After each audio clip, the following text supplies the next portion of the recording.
Lions just wrapped up their first scrimmage of the 2015 season out here at Memorial Stadium. The team ran through about 100 and some plays, give or take a couple there, running the first team, second team, and third team all saw action. Charles, first scrimmage 2015 preseason. What did you see out of the defense today, and what did it feel like to get out there and kind of full pads, full contact, and take everybody down and play real football for the first time this year? Well, at the defense, the defense is great to be back. We have a lot of potential out there, a lot of young guys that we expect to step up and make the play. But as a unit, I think we did pretty good. We got a long ways to go, but I think we can get there by season. What have you seen, kind of some improvements and things that need to continue to improve in this preseason? We need more communication. We're lacking a lot of communication right now. If we can get that down and have everybody in the spot they need to be in, then we have enough talent on the field to make the plays that we need to make the plays to. Thank you. Good luck this year. All right, thank you very much. Harrison, how did it feel today to get out there and play kind of full defense? Although quarterbacks were still no contact, everybody else was full tackle all the way down to the ground. What did you see out of the offense and the offensive line and receivers during this scrimmage?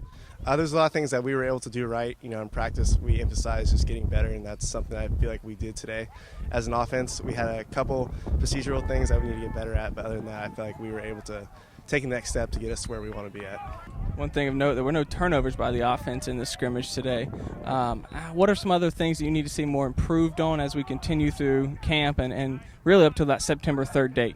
Well, one thing that the coaches kind of told us last night was that we wanted to eliminate turnovers, which we did, but we also want to eliminate the mental errors because we feel like that's what's going to be holding us back, where we would have third and short and we jump off sides and then we have third and long, and it just completely changes the game plan. So we feel like if we can stay within those parameters, that we'll be able to do what we want to do on the field.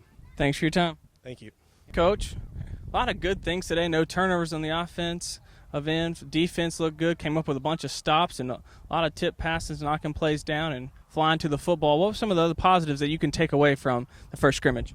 Well, the number one positive were no major injuries. We got out of here healthy, and that's the biggest thing. You just want to get to September 3rd with as many players as you can. So guys did a great job taking care of each other. We limited on some of the things that we can do cutting-wise, and quarterbacks obviously weren't live. But, some real positives on both sides of the ball. Offense had some big plays, and, defense had moments they really shined. So all in all, we've still got a lot of work to do. We're a young team.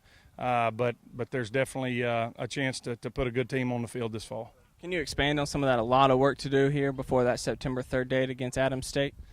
All the way to mechanics. We're just slow getting calls off the sideline. We're not working at a pace that we need to be successful. And, so that really limits us offensively. Defensively, too many busts, just a lot of moving parts and some young guys out there. And it's a little different when the real bullets are flying. So we've just got some growing and some maturing to do, and take it one day at a time. I'm tickled to death. We've got a whole nother week of unlimited work. I think we're the only school in the conference that doesn't start classes on Monday. So we've got a whole nother week of camp, and we've got to use that to our advantage with extra meetings and practices and walkthroughs and everything else. Thanks, Coach, for your time, and good luck. You bet. Thank you. Fans, don't forget you can follow all the preseason action of all of Lion Athletics and Lion Football on www.lionathletics.com. And if you haven't gotten your tickets for that first game yet, it's going to be September 3rd right here at Memorial Stadium against Adams State. Call 903-886-5556.